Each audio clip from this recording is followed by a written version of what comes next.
Welcome to the Rim Break Rodeo. We hope this video helps. In this video, I will explain how to make hard kombucha at home.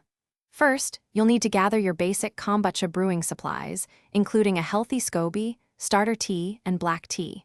We'll cover the two main fermentation stages, focusing on how to boost the alcohol content safely.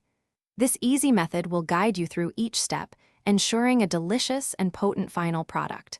Let's get started on your brewing journey. For the primary fermentation, begin by brewing a strong batch of sweet tea.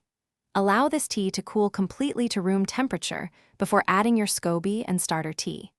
This initial stage typically takes about 7 to 10 days, depending on your desired tartness.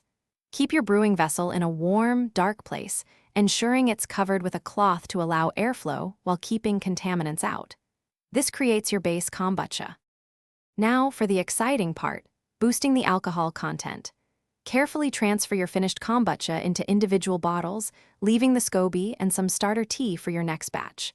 To each bottle, add a small amount of extra sugar and a pinch of champagne or wine yeast. Seal the bottles tightly and allow them to ferment for another 5 to 7 days. This secondary fermentation is where the magic happens, increasing the alcohol content to around 3 to 5%. Once your hard kombucha has reached its desired alcohol level, it's time to add flavor and carbonation. You can infuse it with various fruits, juices, or herbs during the secondary fermentation or just before bottling. After flavoring, let the sealed bottles sit at room temperature for an additional 1 to 3 days to build carbonation.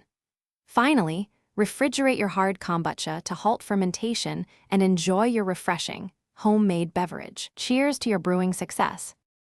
Thanks for watching. Consider subscribing if we helped you.